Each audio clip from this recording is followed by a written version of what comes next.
माला को अपने बेटे कार्तिक की शादी का बहुत शौक था, लेकिन कार्तिक ज्योति नाम की लड़की से बहुत प्यार करता था।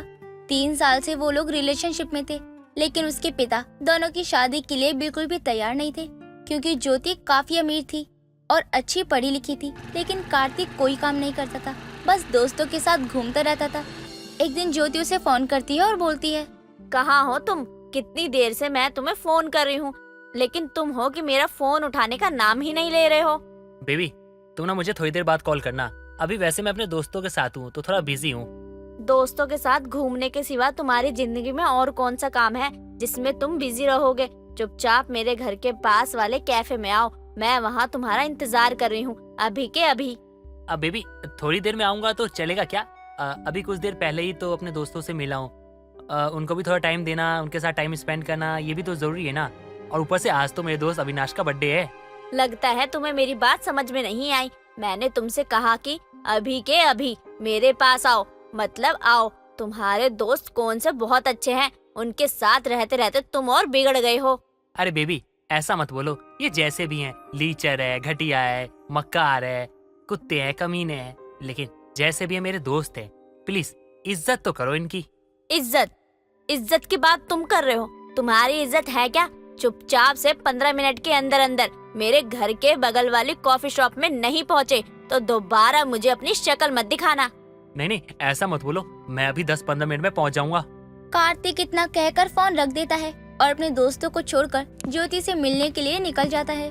थोड़ी देर में ही वो ज्योति की बताई हुई जगह पर पहुंच जाता है और बोलता है, बेबी, तुम ना बहुत जल्दी गुस्सा हो जाती हो। मैं कह रहा था ना कि मैं आ रहा हूँ, देखो आ गया।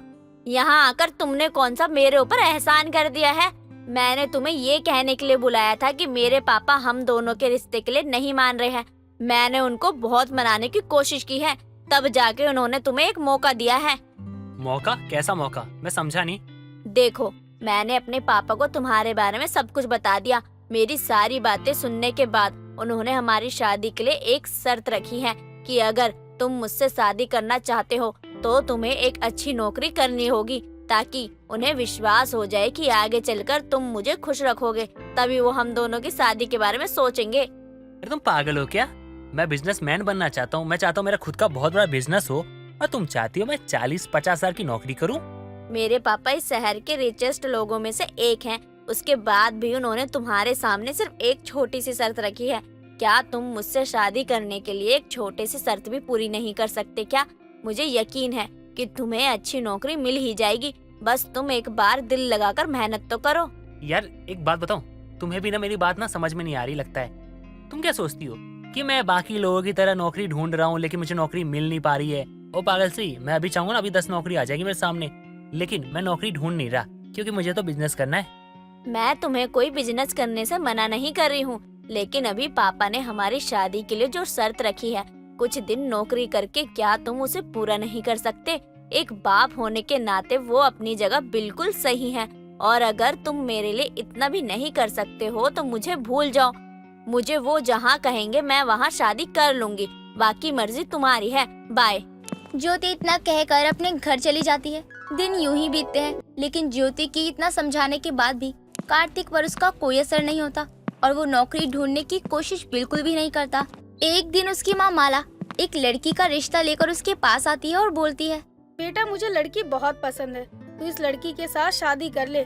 इस लड़की के साथ शादी करने पर तेरा ही फायदा है। उसका बाप बहुत अच्छा खासा पैसे वाला है, तो तेरे बिजनेस करने में तुझे मदद भी कर सकता है। क्या आप सच कह रही हो माँ? इसका बाप बहुत सारे पैसे देगा खुद का बिजनेस स्टार्ट करने के लिए? बिल्कुल देगा बेटा, क्योंकि ये अपने बाप की इकलौती बेटी है। शादी के बाद सब कुछ तेरा ही हो जाएगा। माँ वो सब तो ठीक है, लड़की की फोटो है क्या आपके पास? है तो दिखा दीजिए, मैं भी तो देखूं जिससे आप शादी करवाना चाहती हो वो कैसी दिखती है। वैसे भी वो ज्योति है ना, उसका बाप तो मानेगा नहीं, और ज्योति जब देखो तब शादी नहीं करूंगी, शादी किसी और से कर लूंगी, इस बात की धमकी देती है। तो करने दो उसे कहीं और। तो फिर मैं लड़की के पिता से शादी की बात कर लूँ ना? तेरा फैसला तो नहीं बदलेगा ना? हाँ हाँ माँ, पूछ कह रही हो, शादी की बात ना कर दो। वैसे भी मैं कौन सा पीछे हटूंगा, जब मेरा फायदा हो रहा है तो पीछे हट के क्या फायदा। अपने बेटे की बात मानकर माला अपनी दिखी हुई लड़की के साथ अपने बेटे कार्तिक की शादी तय करवा देती है। देखते ही देखते शादी का दिन आ जाता है और कार्तिक दूल्हा बनकर लड़की के द्वार पर बारात लेकर पहुंच जाता है। चारों तरफ आतिशबाजी हो रही थी, मेहमानों से पूरा द्वार भरा होता है और कार्तिक शादी के मंडप पर खड़ा लड़की का इंतजार कर रहा होता है। तभी लड़की उसके सामने आती है और उसे देखकर कार्तिक हैरान हो जाता है, क्योंकि वो दिखने में बहुत काली थी, जिसे देखकर वो अपने बगल में खड़ी अपनी माँ से बोलता है, माँ, ओ मेरी माँ, कौन से जन्म का बदला निकाल रही हो मुझसे आप? अरे मैं आपका ही लड़का हूँ या किसी मंदिर से उठा के लाई हो? ऐसा क्यों बोल रहा है बेटा तूने ही तो कहा था कि तू मेरी पसंद की हुई लड़की से शादी कर लेगा। हाँ, कहा था मैंने, क्योंकि मुझे आपकी पसंद पे ना नाज था। लेकिन कहाँ मैं इतना सुंदर और कहाँ ये काली करूठी। अरे दूर दूर तक ना हमारा कोई मेल नहीं है। ये लड़की से शादी मैं नहीं करूँगा। तेरा दिमाग खराब हो गया और कुछ नहीं। अगर तू शादी नहीं करेगा तो हमारी और उस लड़की की बहुत बदनामी हो जाएगी। अरे माँ, बदनामी के डर से मैं अपनी जिंदगी खराब थोड़ी करूँगा। इस काली करोटी लड़की से शादी करके इसके बाप की दौलत लेकर बिजनेस शुरू करने से अच्छा है मैं ज्योति के पिता की शर्त मान लूं और नौकरी करूँ यार। कम से कम बिजनेस ना सही लेकिन सुंदर बीवी तो मिलेगी। अरे ये तो इतनी काली है ना कि रात को ना दिखती भी नहीं होगी। और आप कह रही हो कि इसे शादी कर लूं मैं? ये चीज तुझे पहले सोचनी चाहिए थी ना बेटा। अब तुझे ये शादी करनी ही पड़ेगी, फिर चाहे कुछ भी हो जाए। माँ ऐसा मत बोलो, मैं ऐसे शादी नहीं कर सकता। मैं पूरी जिंदगी कुंवारा रह लूंगा, मुझे मंजूर है। बिजनेस भी नहीं करूंगा, नौकरी करूंगा। माँ मैं से शादी नहीं करूंगा। माँ मेरे साथ ऐसा मत करो।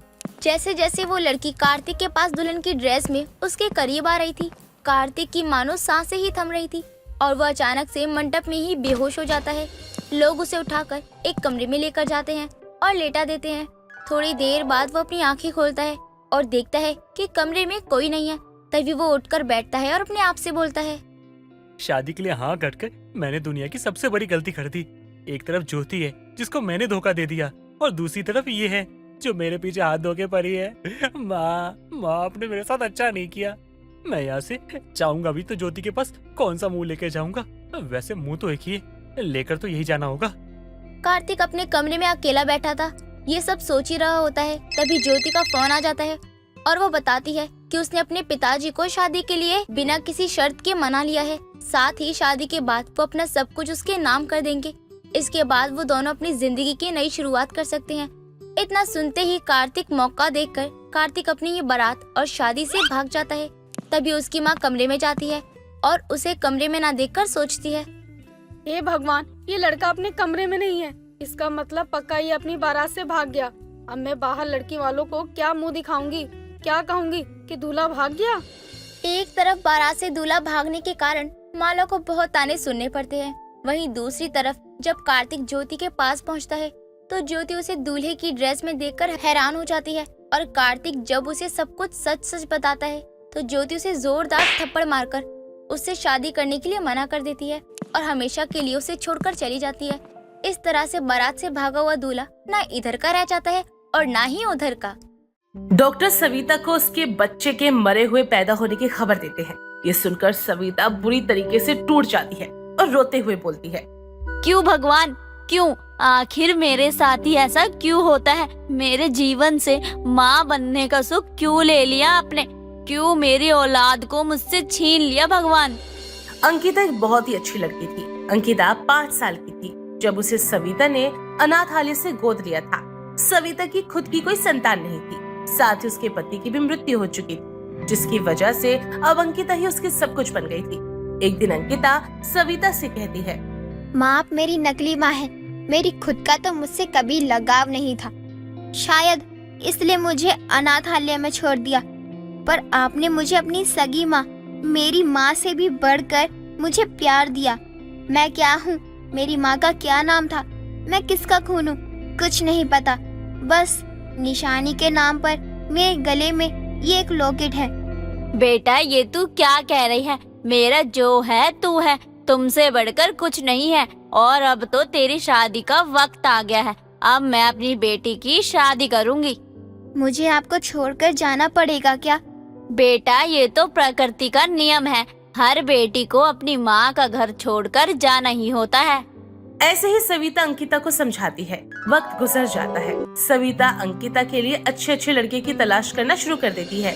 काफी जांच पड़ताल के बाद सविता को अंकिता के लिए अर्जुन नाम का एक लड़का पसंद आता है। अर्जुन भी अनाथ था। अर्जुन के माता पिता का देहांत एक कार एक्सीडेंट में हो गया था, जिसके बाद अपना फैमिली बिजनेस अर्जुन ने अकेले ही संभाला था। ऐसे ही मंदिर में सविता अंकिता और अर्जुन की शादी करवाती है। इसके बाद दोनों सविता का आशीर्वाद लेते हैं और सविता बोलती है, खुश रहो मेरे बच्चों, भगवान तुम्हें हर बुरी नजर से बचाए। अब तो बस मेरे जीवन में बस सुख ही सुख होगा, क्योंकि अब मुझे अपनी पत्नी के साथ साथ एक माँ का भी प्यार मिलेगा। क्यों नहीं बेटा, कभी ये मत समझना कि तुम मेरे दामाद हो। मेरे लिए तुम मेरे बेटे जैसे ही हो। मैं जितना प्यार अपनी अंकिता से करती हूँ उतना ही तुमसे भी करती हूँ। ऐसे ही सब लोग घर पर आ जाते हैं, लेकिन अंकिता की शादी के बाद सविता अकेली रह जाती है। इसलिए अर्जुन अपनी सास को भी अंकिता के साथ अपने घर ले आता है। अब तीनों माँ बेटी और दामाद एक ही घर में रहा करते। ऐसे ही एक सुबह सविता सबके लिए नाश्ता बनाती है और सभी को आवाज देती है, अंकिता, अर्जुन, जल्दी से आ जाओ, नाश्ता रेडी है। अरे वाह माँ, नाश्ते में इतना कुछ, आज तो मजा आ जाएगा। हाँ, माँ बहुत टेस्टी खाना बनाती है, चक्कर देखो तुम। अब बोलते ही रहोगे क्या? जल्दी बैठो, मैं दोनों को खाना परोस देती हूँ। सविता जल्दी से दोनों को ब्रेकफास्ट करवा देती है। सभी लोग बैठकर ब्रेकफास्ट कर ही रहे होते हैं, तभी सविता ने कुछ सोचा और उसकी आंखों में आंसू आ गए। ये देखकर अर्जुन बोलता है, माँ क्या हो गया आपको? आप रो क्यों रही हो? बेटा, मैं चाहे तुम दोनों को कितना भी प्यार कर लूं, लेकिन हमेशा ये लोग मुझे अर्जुन की नकली सास ही कहेंगे। चाहे मुझे तू कितना भी प्यार कर ले, लेकिन मुझे वो ताना देंगे ही। माँ आप लोगों की चिंता क्यों करती हो? अरे ये असली नकली जैसा कुछ भी नहीं होता माँ, बस प्यार ही सब कुछ होता है। आप हमसे प्यार करती हो और हम आपसे प्यार करते हैं। आप हमारी माँ हो और हम आपके बच्चे, बस और क्या ही चाहिए। सही कह रहे हैं अर्जुन। और वैसे भी आप तो कहती हैं कि जन्म देने वाले से ज्यादा पालने वाला बड़ा होता है। तो यूँ समझ लीजिए हमारा सब कुछ है, हमारी माता, हमारे पिता भी, और हमारा जग संसार सब आप हो माँ। अपने दामाद और बेटी की बातें सुनकर सविता के चेहरे पर मुस्कुराहट आ जाती है। वक्त गुजरता चला जा रहा था, सब कुछ अच्छा चल रहा था। ऐसी एक दिन अंकिता की थोड़ी तबीयत खराब होती है और सविता उसे डॉक्टर के पास ले जाते हैं। तब पता चलता है कि अंकिता माँ बनने वाली है। ये खबर सुनते ही सविता खुशी से झूम उठती है और अंकिता का माथा चूमते हुए बोलती है, बेटा, अब तुझे अपना जरूरत से ज्यादा ख्याल रखना है, क्योंकि अब तू अकेली नहीं है। तेरे अंदर भी एक नन्ही सी जान है, उसका भी तुझे बहुत ख्याल रखना है, ठीक है? माँ, जब आप मेरे साथ हैं तो चिंता फिर किस बात की है। शाम को जैसे ही अर्जुन घर पर आता है, तभी सविता उसे अंकिता के प्रेग्नेंट होने की गुड न्यूज देती है, जिसे सुनकर अर्जुन खुशी से फूला नहीं समाता और बोलता है, अंकिता, आज तुमने ना मुझे दुनिया की सबसे बड़ी खुशी दे दी। Thank you so much. ऐसे ही वक्त गुजर जाता है। सब कुछ अच्छा चल रहा था। एक दिन अंकिता अपनी माँ सविता से कहती है, माँ, ये जो मेरे गले में लॉकेट है ना, इसका धागा बहुत छोटा हो गया है और मुझे ना बहुत प्रेगनेंसी की वजह से घबराहट होती है। आप एक काम करो ना, इसे मेरे गले से निकाल दो। अंकिता के कहने पर सविता उसके गले से वो लॉकेट निकाल देती है, जिसे देखकर सविता बोलती है, बेटा, ये तेरे गले में बचपन से है। जब मैं तुझे अनाथालय से लाई थी, तब से ये तेरे गले में ही है। तूने कभी इसे खोल कर नहीं देखा। खोलकर? आपके कहने का क्या मतलब है माँ? बेटा, ये देख, ये लॉकेट खुलता है ऐसे। जैसे ही वो सविता लॉकेट खोलती है तो उसमें उसके पति की तस्वीर होती है, जिसे देखकर सविता हैरान रह जाती है। दोनों माँ बेटी को समझ नहीं आता कि आखिर अंकिता के गले में लॉकेट में सविता के पति की तस्वीर कैसे आई। शाम को जब अर्जुन घर आता है तो अंकिता और सविता उसे लॉकेट वाली बात बताती है, जिस पर अर्जुन बोलता है, माँ, इस बात की गुत्थी तो अब अनाथ आश्रम में ही जाके सुलझेगी। आप चिंता मत कीजिए, मैं सब कुछ पता करता हूँ। अगले दिन अर्जुन सविता अंकिता को लेकर उसी अनाथालय में जाता है जहाँ से सविता ने अंकिता को गोद लिया था। वहाँ जाकर अर्जुन लॉकेट की जांच पड़ताल करने लगता है और पता चलता है कि अंकिता केवल 1 महीने की थी तब उसे अनाथालय में कोई एक नर्स छोड़ गई थी। इस बात को सुनकर सविता के पैरों तले जमीन खिसक जाती है। अर्जुन अपनी जान पहचान से उस नर्स का पता लगाते हैं और उससे मिलने के लिए उसके घर पर जाते हैं, जिसके बाद वो नर्स बोलती है, सविता जी, उस रात आपका बच्चा मरा हुआ पैदा नहीं हुआ था। आपने तो एक बहुत सुंदर बेटी को जन्म दिया था। पर आपका पति नहीं चाहता था कि आपको बेटी मिले। उस रात आपके पति ने मुझे बहुत रकम दी थी। उन्होंने उस बच्ची को मेरे हाथों में देते हुए कहा था, मेरी पत्नी ने बेटी को जन्म दिया है। अरे हमारा खानदान आगे कैसे बढ़ेगा? मुझे बेटी नहीं चाहिए।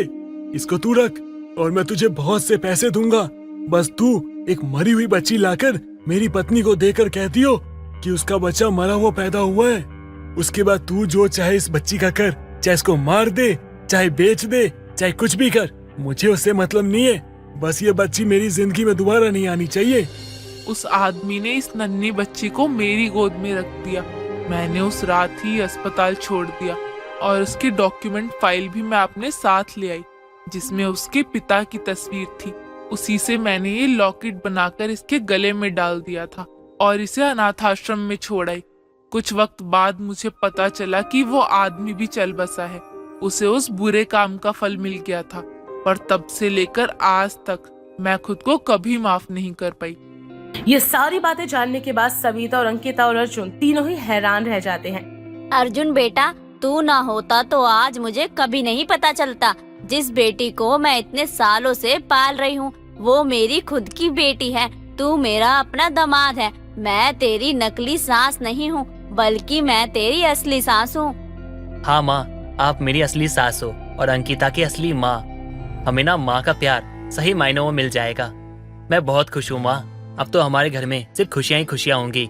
अतीत की सच्चाई भी सामने आ चुकी है और हमारे घर बच्चा भी आने वाला है। माँ सच में मैं बहुत खुश हूँ। जिसका मैं हमेशा से सपना देखती थी वो पूरा हो गया। आखिरकार मुझे मेरी माँ मिल ही गई। ऐसे ही सभी लोग खुशी खुशी घर लौट आते हैं। अंकिता की प्रेगनेंसी का 8वां महीना आता है और सविता अपनी बेटी की गोद भराई की रस्म रखती है, जहाँ पर वो अपने सभी जानने वालों को बुलाती है। सभी लोग उस गोद भराई की रस्म में आते हैं और अंकिता को बहुत सारी ब्लेसिंग देते हैं। तभी एक पड़ोसन बोलती है, इन दोनों के खुद के माता पिता को तो कुछ पता नहीं है और इस औरत ने माँ बन के इन दोनों की शादी कर दी और अभी इन्हीं के साथ रह रही है। इन्हीं के पैसों पर मौज ले रही है। अपनी नकली सास को ये असली दामाद उठाकर घर ले आया। उस औरत की बात सुनकर अर्जुन को बहुत तेज गुस्सा आता है और वो बोलता है, आंटी जी, आपसे एक बात पूछता हूँ, ये असली नकली का फर्क करने वाली आप होती कौन हो? क्या आप कोई बहुत बड़ी अफसर हो जिसको इस बात का ठेका दिया गया है कि कौन असली है कौन नकली है वो इसका पता करे और सबको बताए? और ये मेरी असली सास है नकली सास है, उससे आपको क्या मतलब? आंटी जी, मैं आपको 2 ऑप्शन देता हूँ। पहला ऑप्शन ये, आप हमारी खुशियों में शामिल हो जाइए और साथ मिलकर ना खुशियाँ मनाइए। और दूसरा ऑप्शन ये है कि अगर आपने मेरी सास के बारे में एक भी लफ्ज बोला तो मैं ना आपकी जो इज्जत है ना उसका कचरा कर दूंगा। फिर आप इस घर से क्या इस मोहल्ले से बाहर निकल जाएंगी। इतना बोलकर अर्जुन उस पड़ोसन को वहाँ से भगा देता है। 9 महीने बाद अंकिता के यहाँ पर एक सुंदर सी बेटी का जन्म होता है और जिसके बाद सभी खुशी खुशी रहने लगते हैं।